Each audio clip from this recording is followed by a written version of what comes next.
Hello and welcome to MC Tech Talk with Betsy and Kit. With all the technology we use in education, we thought it would be a great idea to share some tech tidbits and hacks that will help make your use of technology more efficient and meaningful. You can find all of our episodes on our YouTube channel, MC Tech Talk, so make sure to like and subscribe. We'll be sharing our screens during the session as we walk you through the different tools.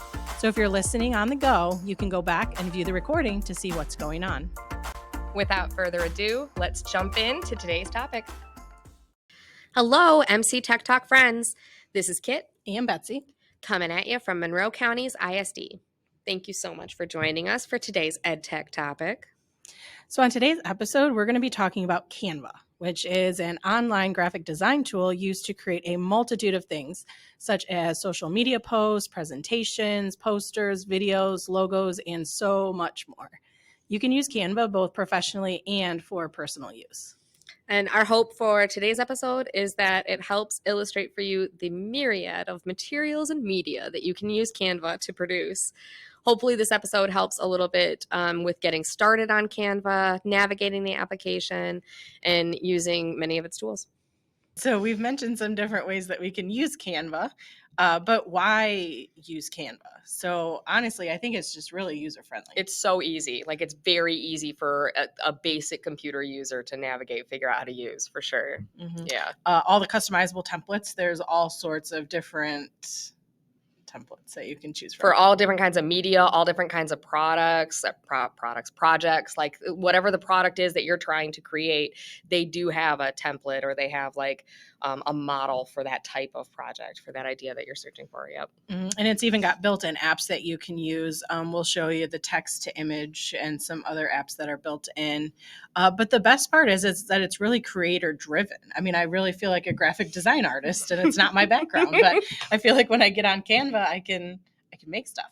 Yeah, and I really do think that is the biggest like why behind like why to use it, just because again, like it really can make anybody can come into this and really like create something that is beautiful because it is so user friendly. It's very, very accessible. Mm-hmm. So let's get started with an overview of Canva. And we'll talk about how to create an account, and we'll talk about navigating the website to get started here. So there's a couple different kinds of accounts that we can create. Basically, you can have a personal account or a professional one. The biggest difference is there's anybody can get onto Canva for free and create an account. The biggest thing with Canva Pro, which is a paid account, is that you're going to find some additional features and additional content that you can access with that Pro account. And it's a little crown icon, a little yellow crown that you see within the application, which we'll show you here in just a minute. But that's the biggest difference there between that the paid Pro account and a free one.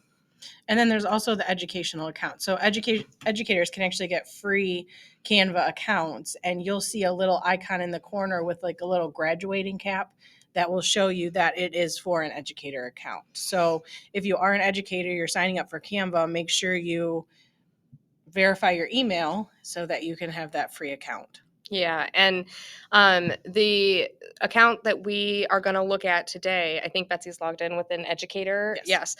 So the educational Canva account is going to be it's geared towards educators. So it's geared, it's loaded up with these educational tools specifically. So you'll see some things that are prompting you there when you're logged into an educational account, that's directing you like a Google Classroom, headers, lesson plan templates, posters, infographics, any type of thing that you would use in the classroom or create for classroom use. So again, just kind of to reiterate and close that loop there, if you were looking at Canva with these different types of accounts, you might be seeing these different types of elements available to you. But that's like just the biggest difference. If you don't see some of those, let's say like Google Classroom header tool or something like that, you might be in a free account, or you might be in a Canva Pro account or something else. But basically, when you log in, you're going to be at the home page of Canva. And that is right away where you can find anything from your projects, the templates, all of these tools that Canva has to offer, the apps that Betsy's going to talk about in a little bit here.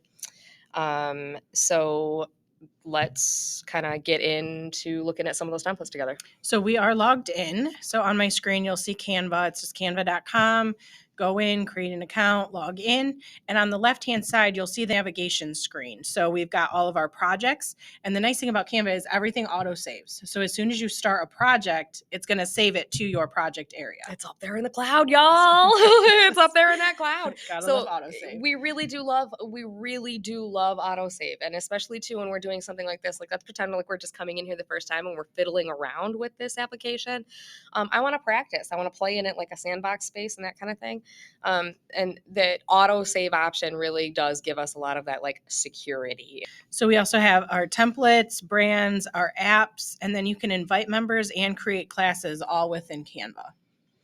So looking more at the center of the screen right now, we have some different types of projects that you can create. So you have your docs and your whiteboards and your presentations, but we also have videos, websites. It really, when you say it can do it all, it can really do it all. Mm-hmm. It's quite amazing. So it'll suggest some ideas for you, but if you keep on scrolling down, it'll show you some of their newer features, the recent designs that you've been working on, and then these are all my projects right now. Yep. Now, if I go over to the left-hand side again and click on templates, that's where it's going to break those projects into different categories. So you can choose from templates. So on the left-hand side, you guys see she clicked on templates there from that home page. And right away across the top, if you scroll up just a little bit, it already like is going to prompt you with some ideas. Here's some different kind of like content topics that you might be looking for. And then if you scroll down a little bit more, like obviously there's some smart tools built in here. It's going to recommend some things. Do you want to make a doc today, a video, a Facebook post, all that kind of stuff. And then if we keep scrolling down, we're going to have ready to teach lessons, some things that you might like, maybe trending things. They always have the new in Canva. And then it's just going to continue on to all different topics and template projects that you can create from here. And you're going to notice again, so Betsy's logged in here. This is an educational Canva account. Look at this, how much of this stuff says like education infographics. Yeah. Yeah. And so if you're on just a free account or a professional account, you're probably not getting these categories. So you might not be seeing exactly what we are unless you create that educational classroom. So we have posters, and really the list goes on and on. Yeah. Google Classroom headers, worksheets, everything. So yeah, it's super handy. This educational account is super, super handy. Like if you are working in that educational realm, just because again, those types of projects, that type of content very geared towards that educational sector. I mean, obviously that's super appropriate and handy for us to be, looking at it through that filter, but yes. Yeah. And when you're creating Facebook posts, like sometimes it's really hard to get that exact size for an actual Facebook post. Like you have to mess with the picture size or you're trying to adjust all these different sizes and you just can't quite get it.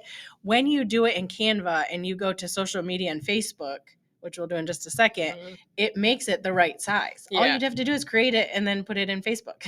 And this is said by a person like, yeah, I think we can hear the pain in Betsy's voice of having to have this like, okay, so basically it's this one item, this one project that you have, and it has to be formatted in such a way that it's going to work on a cell phone and it's going to look the same when you're looking at Facebook on your cell phone, and then it has to look the same when you're looking at Facebook on a laptop or whatever. So again, Canva has built in all of that work in the background for it to like format exactly appropriately how you need it to. So yeah, let's jump in by looking at how to create like something on social media here. So right on the front page here, we're going to go to a Facebook post. So I'm going to go ahead and click on that. And then we have some Facebook post templates that you can start with. Or we are just going to go to create a blank one so we can show you what it can do. So we're going to go ahead and create blank. And it's going to fill up that workspace for us.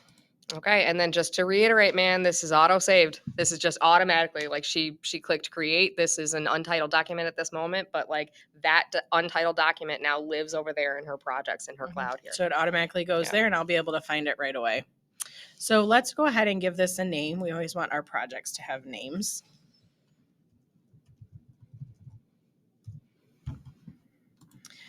And when we say it's easy to navigate, it's easy to navigate. Mhm. So over on the left-hand side, That's your we tools. have all of our tools. So this is where we can choose designs. So even if we didn't pick a template to start with, we still have templates and styles that we can choose from. Mhm. So I can scroll through here. I can look at different results. I can also look at different styles. And then there's also, you guys see like a search bar up there, right above where templates and styles are listed here. And you can kind of just start entering some text for either the theme, the topic, like the image, like any kind of like keyword specific stuff that you're looking for that you might want to bring in into this like blank one. Underneath that, we have our elements. So this is where you can add in different shapes, different graphics, photos, videos, audio. There's all sorts of things in this menu that can be added to your project. Then we have our text.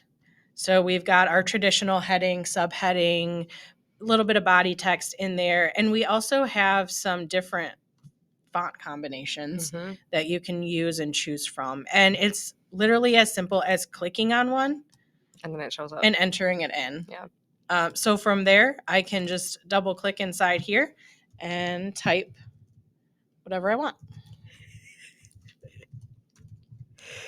Baked podcast? Yes. So, but what Betsy's doing, I mean, like, again, I think that hopefully what we're illustrating here is just how accessible, like how easy this is to use. These are all, what are they called? Like drag and drop features. Like we basically will just like click into the element, start typing in the element, in the text box. Again, it's as simple as kind of choosing one from that selection that you have over there on the left side, and you just click it and stick it, and then you are able to kind of just do anything that you want with it. And that's that piece of it where we're all like just digital designers now, you know, like in this tool. We have our brand. Got some different color palettes, fonts, voices. Those things can be set up in the background and then saved for future use. We have uploads, and this saves your uploads every time you create a new project. Those uploads are there. So if you're using a logo over and over and over again, or you always have to have that same logo in there, every time you create a project, once it's uploaded, you can use it. And that's super handy dandy because let's say like you have done something for like a Miss Kit's classroom, you know, and I really want to like kind of brand the stuff that I'm sharing with my families through whatever, you know, these different platforms are that I'm making this content for. I upload that one time and then it's ready for me to just pull down and put into anything that I want that I'm making in here. So it's really, really nice. So anything that you any piece that you upload in here, so any kind of file that you put into these uploads, it's always available for you to pull into then. Yep. We have a drawing tool, so we can use our different markers and colors to doodle, hand draw. Doodle. And then we have our projects. So this is just one way that you can get back to some of your previous projects. However, if you are done, I don't have to save it because it autosaves. So if I wanted to, I can go up to the home button. And if I needed to get back to that project I was just working on, simply go back to the home page, find that project category over on the left-hand side, click on it. And because I just recently had it open, it should be there as the very first one that's there. So I guess I do want to point out, just because she's just mentioned that there is kind of like what is it, a filter or like a sort function? Yeah, like a sort function. So kind of towards the middle of the screen. Yeah. Middle screen on the right-hand side. Yep. You can drop down from this window. So you've gotten back into your projects and you want to find which one that you were looking for that you wanted to work on. You can click that drop down menu and sort by like what's the newest edited, the titles alphabetically, most relevant, most recent, all that kind of stuff. And when you're in your projects, there is that add new button right above that sorting filter or sorting box. Combine the two, it's all good. So if we click add new, we can add a folder or a lesson. So that's one way to keep everything organized. Cool. And then I think that you also have the option to kind of like look at it in a list view or a List view or grid grid view. view. Yep. So that is kind of how you would begin a project. That's how you would navigate back to a project. And navigate within Canva. So maybe Betsy can tell us about presenting a project. Yes. So if we go back to our home, we can find our presentation tool. You're a presentation tool. Hence the reason I'm talking about presentations. So when we're in here, we can create different slides just as you would in any other presentation application. It's very similar, you guys, to like Google Slides, Microsoft PowerPoint. It's like that, only cooler. Again, because all of these templates, styles, elements, all these things are like built into it. So down at the bottom, you'll see all of your slides as you're adding slides to your presentation. There's just a big plus new button where you add a page, super simple. And then we have our presenter notes here. So you can have presenter notes just like you in Google Slides, PowerPoint, any of those. We have a duration, so you can actually time it out. We have a timer where you can time it. And then we have the size of our page. So when I am done with my presentation, I'm ready to present. There's a big present button, just like in Google Slides and PowerPoint. So you can present in full screen mode, presenter view, or present and record. So you can actually record the presentation as you're going. And then if I wanted to share out this presentation, if I click on this big share button, you can add people. Now, this goes back to all of our sharing permissions that we've talked about. Right? Being intentional about what you want the person you're sharing this with to be able to do with it. Yep. So we can add those specific people to our presentation, especially if you're doing a collaborative project. But we can also get the collaboration links. So there's our permissions, the only you can access, your domain, and anyone with the link. But what I do like is there's a public view link, which is nice. So that's just for viewing. So this is like if you're giving a presentation to like 50 people and you're wanting to give them that presentation to look at later, all you want is the view link. That's it. You don't need to be adding them to the project or anything. You're simply giving it to them for future reference. So use that view link. There's a Google Classroom one where you can push it out to Google Classroom. And then there's our present button. Yep. You also have the option here then to download this media. And that would be then you guys are pulling down and making a copy of it there saved on your machine locally. And so then when you have that file, obviously then you're able to like kind of do what you want with that file. I'll mention though that the link sharing is a very, very handy feature though, because sometimes these files can get very, very big. Yes. And very difficult to share in that way when I have like the file itself, but rather I could share it by creating a collaborator if I wanted somebody to be working on it by giving the link that way, or I could share that presentation link like Betsy was just talking about if I want you to just look at it. And Canva's made it nice and easy as far as downloading goes. You get to pick the file type if you want it to be an image file, a PDF file, and you can also change the size of it, which you don't always have that option, I don't think. No, so that is actually, you'll see on the screen underneath size, there's some features here that have that little crown on it. I lied, it's not yellow, but it is a crown. So the crown is going to indicate that that is a pro paid feature. So yes, if I was paying for a Canva account, I could kind of like, I could determine exactly how many pixels like I want this thing to be and predetermine the size of it and stuff like that. I could compress the file to make it nice and squeezy and tight to give it to somebody else. But again, those are features that you would find in a paid account.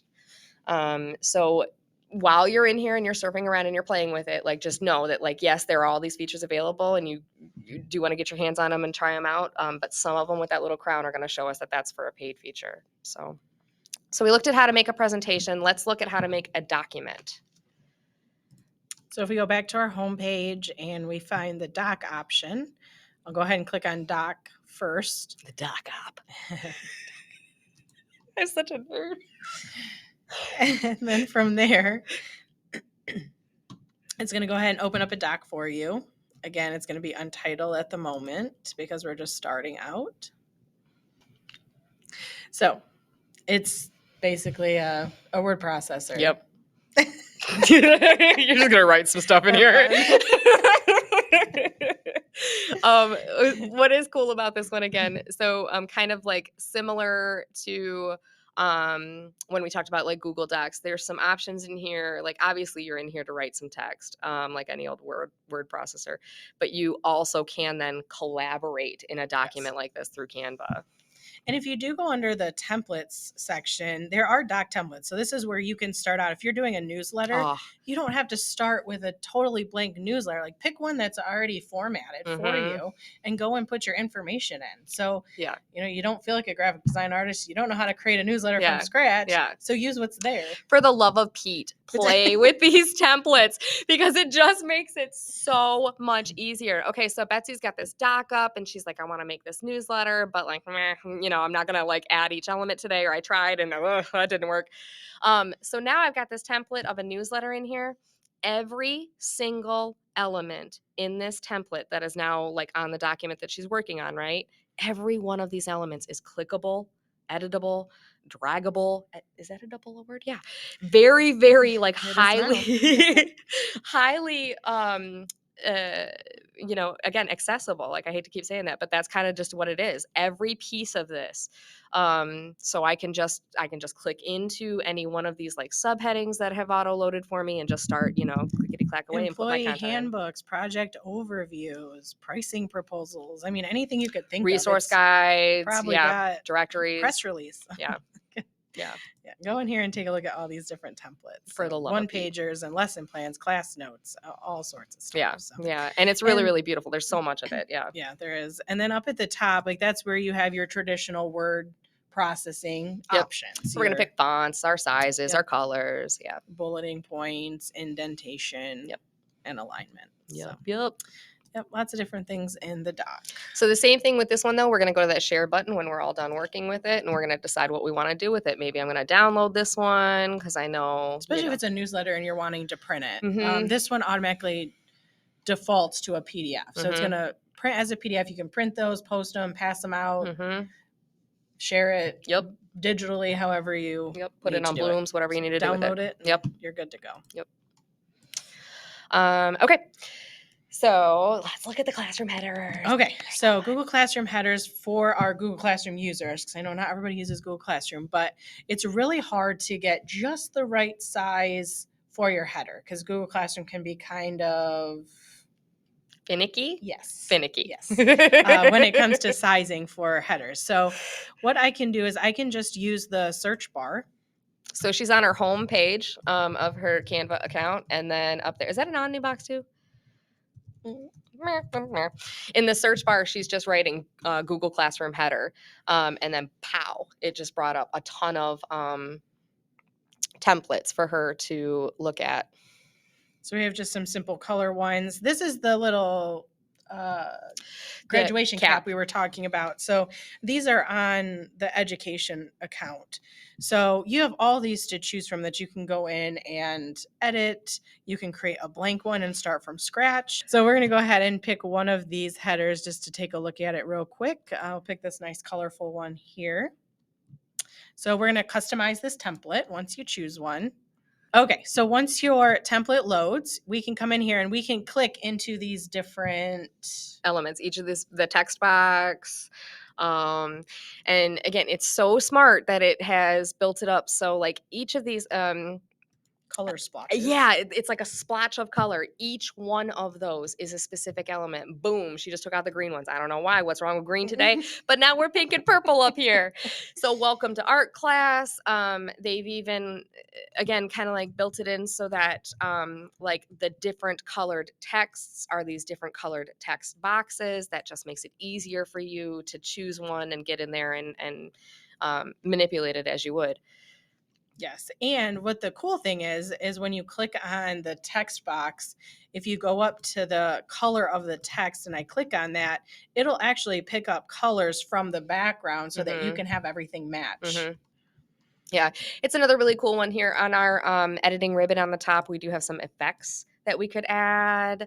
Animations, yeah. And it's really easy to do transparent objects here too. And some of our other things that we use don't always have that easy manipulation piece to it. Yeah, and I will tell you, like for my own Canva use, professionally, like here at work, and then also like a side gig kind of thing that I had it for, taking the background out of an image, like that's one of the functions that this does have within it, and that's another powerful tool that you can have. So really, I can't encourage you enough to again kind of get in here and play with all of these different pieces. But like Betsy's doing right now is, so what she did was go back over to the ribbon on the column on the left hand side where our tools all are located, and she's just going to pink splotch it up. So she found all she had to do was click on elements, and this app is so smart that it just brought up graphics, shapes, designs that are from this template or similar to this template, or that the app knows would complement this template very well.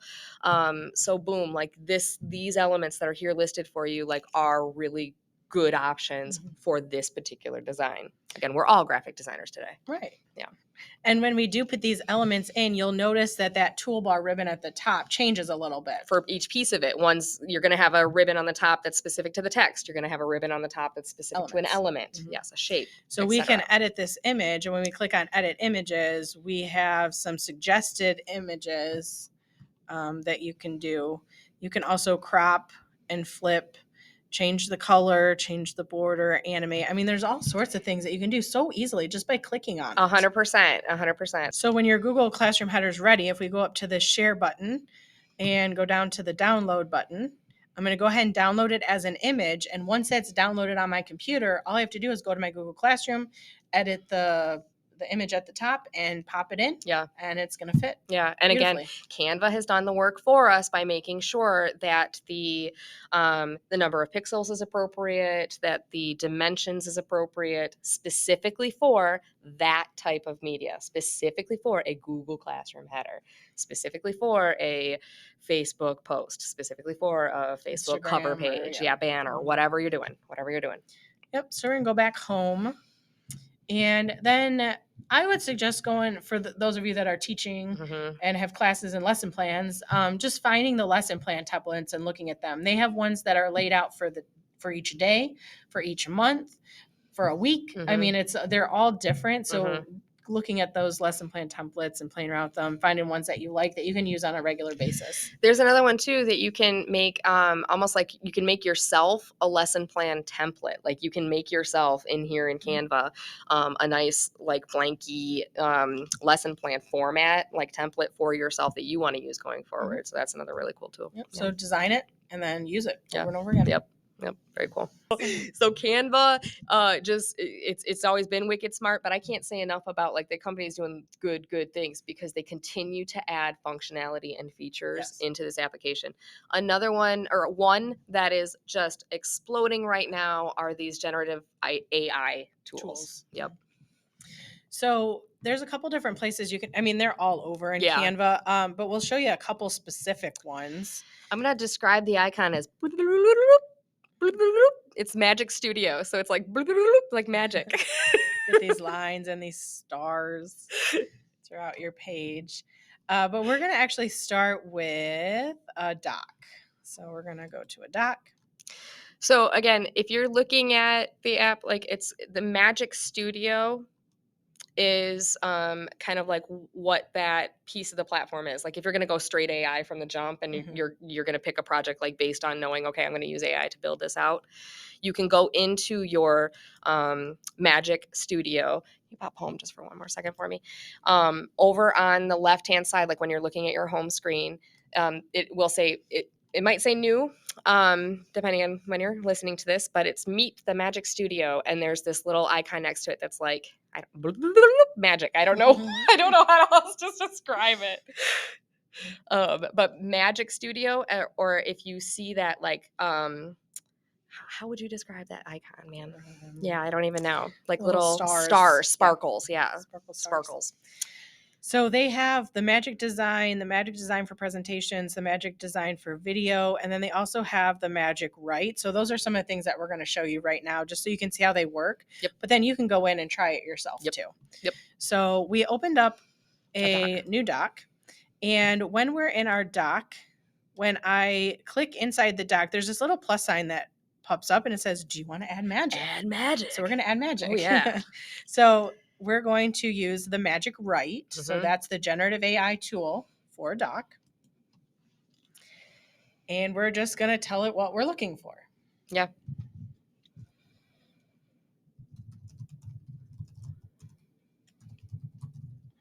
Okay, so maybe we are looking for a lesson on tornadoes. Yep.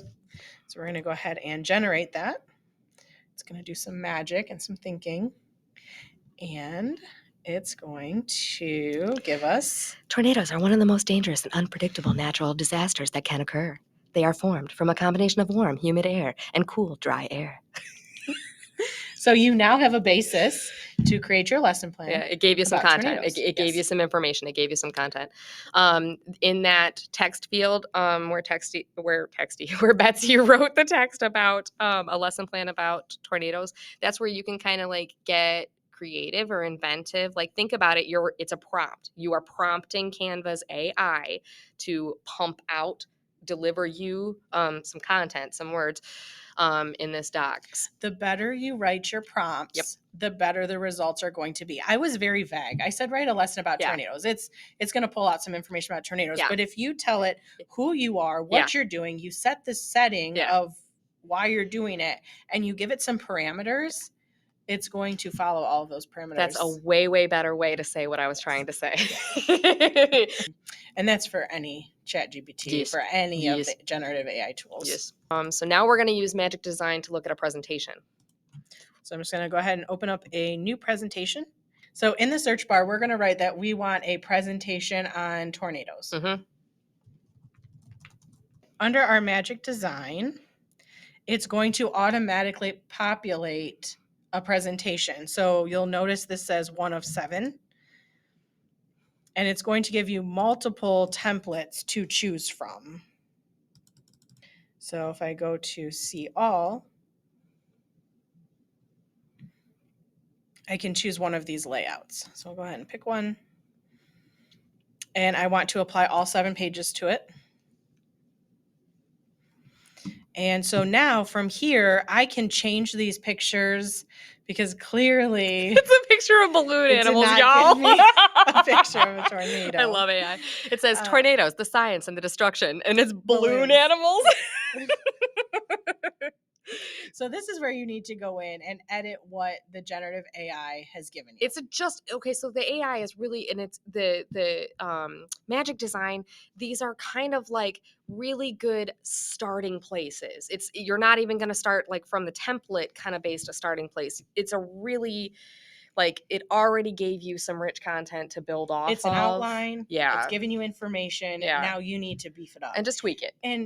Yeah. And that's something we need to teach our students too. Like we know kids are out there using AI Yeah. all over the place. Yeah. And what they want to do is they want to type something and they want to get it and they want to just use it. Yeah. But what they need to understand is that they need to go and read it, edit it, change it, make sure it's accurate. Yeah. I mean, to come up with this presentation and then turn it in and say, here's my presentation on tornadoes with my balloon animals. Yeah. But if we go through some of these, so it goes through what are tornadoes. That's a much better picture of that. How do they form? The anatomy of a tornado. Might need to change that picture. But so it did. It gave us some base information to build from. It really did. But then also to build from. I like how you said that. Because now I know, like, okay, yeah, obviously, look, the AI gave me a safety tips during a tornado slide. Yeah, I want that.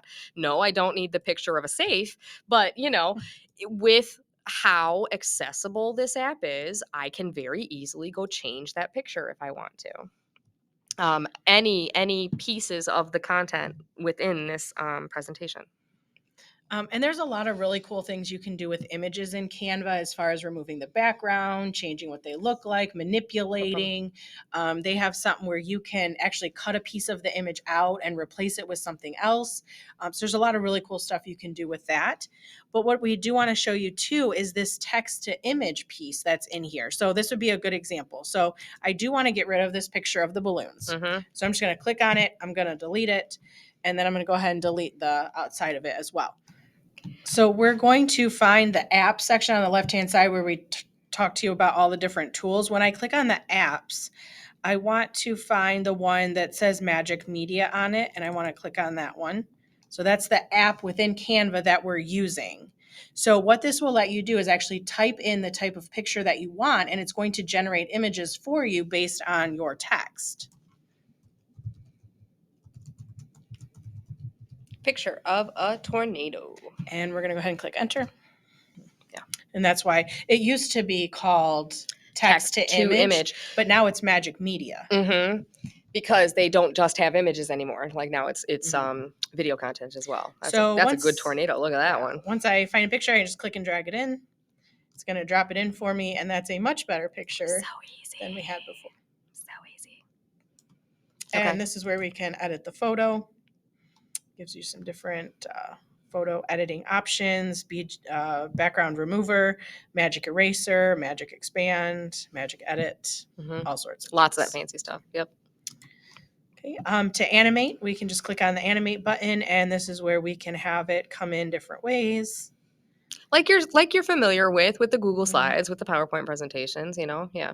Just super easy though. You just click on it, animate, click which one you want, and that's done. You don't have to keep track of. And element for element, piece for piece, we could click into that text and we could animate some of that text. I mean, you really can do a lot with it. So this is just a good point to reiterate how, clicking around and seeing what the ribbon delivers you is helpful.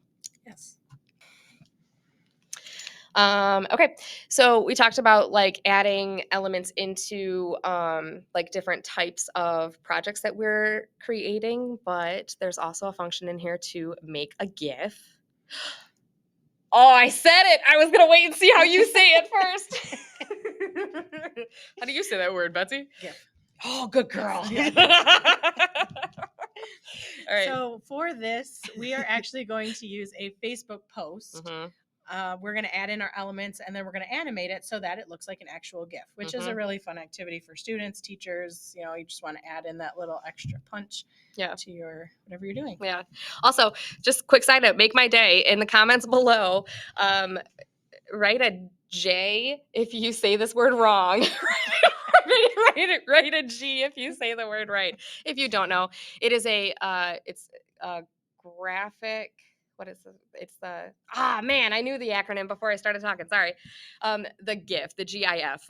Basically those little animated images. It's graphic image file. Yeah, graphic image file. But the maker of the GIF so sorely informed us that they're called GIFs, and I have no idea what he was thinking on that day because the G stands for graphic, so it's a GIF. Let's make a GIF. All right, so we're going to start with our blank Facebook post. We're going to click into our elements here. Let's look for an arrow. They have all sorts of different shaped arrows. These ones are fun. Yeah. I'm going to click and drag. I can rotate, turn, do whatever I want with it. So we're just going to make one that says watch this. So I'm going to go to my text. I'm going to add a subheading. All I had to do was click on it, inserts it right away. And then when I click on it one time, I can drag it, and I can also expand it. So it will automatically make it bigger. Very user-friendly. And we're going to add another element. We're going to put in a TV.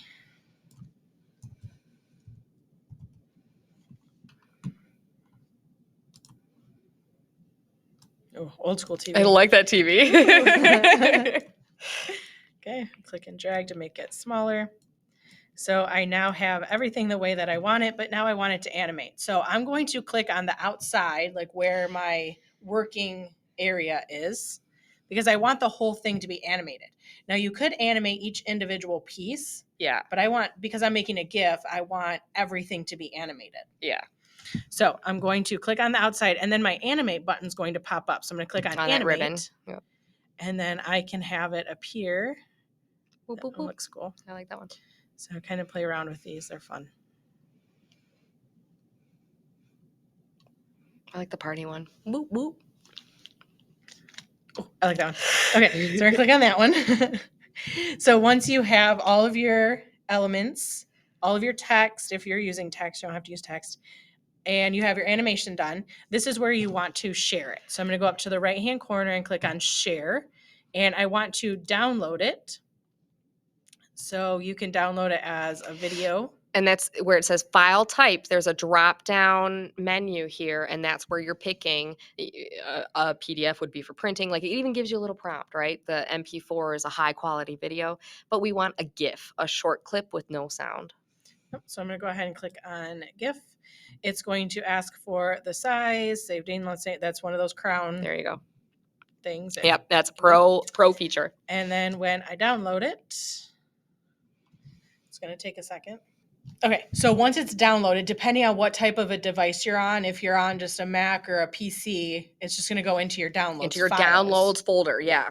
I am on a Chromebook right now, so I'm actually going to go into my files, and it just happened to save it into my Google Drive, so I'm able to go into my Google Drive. So when I click on that file that downloaded as a GIF, it will come up and it will just keep looping. And depending on how long you set it for, if you set it for 2, 3, 4, 5 seconds, it's just going to continue that loop. Where do we set the duration for the time on that? So you have to set it before you download it. So up here, I have that outer space selected. So I have my animation set, but then I also have my timing. Mm-hmm. So I can decide how long I want it to go before it loops. Perfect. And there's a GIF. So And if you've that's a never made a GIF. GIF before, go in and try it. Yeah, absolutely, because it's kind of fun, right? It is. Yeah, it is. Okay, so that is Canva helping us create a GIF. Canva also, like we talked about, can help us create and edit videos. Yes. So on your homepage, we're going to click on the videos option, and you can actually record yourself right in here. So you're going to be able to upload videos and edit them or create them right within Canva. Mm-hmm. So once I click on video, we've got mobile videos, Facebook videos. They've got all sorts of categories for videos too. They do, and I love how they call it easy to assemble videos. They have it so that, again, I mean, just all of the intelligence that is needed to make sure that it is formatted appropriately for an Instagram reel, right? All of that intelligence is already built in from the app itself. So I just go click and I know that it's going to have, again, the right number of pixels. It's going to have the right dimensions in it. It will be the right file size and type, all that kind of stuff. So let's go make one. Yep. And then we've got edit your videos with ease. So video editor. The video editor would templates be too. one where the video editor would be if I have already had a video file And I'm just uploading and I'm it. just going to upload it. Yep. And they have templates already that you can use too. So you don't even have to start your videos from scratch. Yeah. So Really videos, handy. create blank. Once you open up that new video, we have some templates that you can use. Yeah, and just like Betsy said, so we didn't choose a template from the top. We chose to create a blank one. And over there on that column on the left, like it's offering us, again, another opportunity to pull in templates or styles. If I go to the upload section, you can actually record yourself from here. So when I click on record, you'll have to allow your permissions. You'll have to be able to use your camera and allow it. I think that this is probably a handy time to mention to some users, your machine might have administrative settings on it such that you do not have the capability to allow permission or access to your camera. However, we do. So we started a little recording here. This is very meta too, by the way, because we're recording the recording. Yeah. Yes. But yeah, so Betsy But had it's that simple. Yeah. You go in, you record, it's recording, it's recording. Yeah. Now we're going to record. Just click done when you're done. Save and exit. But it was pretty cool because it's going to put it into that area. It's very cool though, because basically like you can, that can be a different shape. Like there can be a lot of different, what do I want to say? Like there's a lot of different like features within kind of like how it's presenting that video that you've recorded in there. And if you've never edited videos and you're not familiar with it, like this would be a good platform to go in and practice it, just because Canva does make things so easy and click and delete and all of that. So up at the top, once that video is in, you've got edit video, you can cut, you can playback. I mean, all those tools pop up. Yeah. for you. And the same thing, because it's a project within Canva, the toolbar column at the left-hand side there has all of those different elemental pieces that you can then pull into this project and make it like super, super dynamic. So very cool. You can record. So Betsy's recording example basically was like, it was a recording, but we had it set so that it was like recording an icon instead of like what the camera was showing. You can record yourself. You can record your screen. Yes. Like if I'm giving a demo or something, I could use Canva to record my screen stepping through a process or something like that. Like, so if you have students out there that are needing to explain their work, or they go out and find a map online and they want to come into Canva, they can create a video that explains their path that they took on the map. Or if you're recording your screen for students to show them how to do something. If I'm working with parents and I need to kind of like help scaffold their accessibility to maybe our communication platform. So let's say I'm using Bloom's. I can go here in Canva and I can record my screen logging into Bloom's, accessing the classroom. So it can really, again, in a super dynamic way, engaging with those families, show them step by step. Like literally, I'm showing you my screen as I click here, Then click you're just sharing that out with a link, or you're downloading it as a video file and sharing it out that way. And there's a bunch of different ways you can do that. Because those sharing permissions there like help me specify this is exactly how I want them to engage with this or how I want them to view it. Yeah. Canva is a pretty big tool. I think a lot of people have jumped on to use it because it's so easy. Oh yeah. Yeah, it's blowing anybody up. Can, it is. It's blowing up. Especially too, like I do think that in an educational sector, like it really it is super, super handy because the demand on us to use technology more and to employ different platforms more, right? I think that has like Canva specifically is a tool that's helped us like figure out, okay, well, how do I make something for this platform, or how do I make media for this platform? And it makes it super, super easy for you. Very user friendly. So hopefully you can find some time to jump in and take a look. Yeah, play around too, and definitely like come back to it because they are adding features all the time. I think they added a PDF editor recently, which that is just my jam, man. That's pretty cool. So Yes. Yeah, lots of stuff. All right, so that was Canva in a nutshell. Thanks so much for joining us on today's MC Tech Talk, where we explored Canva, including how to get started using it, how to access and search for its templates, a little bit of insight into its AI tools, and an overview about how to create GIFs, videos, a social media post, and more. Join us next time to learn more about websites, Google Forms, and other digital resources for parent and family outreach with the MCISD Great Start Collaborative Group. Thank you for listening to this episode of MC Tech Talk with Betsy and Kit. If you would like to ask any questions about anything from today's episode, click the link in the description to fill out the Google form. Don't forget to subscribe to our YouTube channel and check back next month for our next episode of MC Tech Talk. You can find our flyer for future episodes linked in the show notes below. Thanks again. We'll see you next time.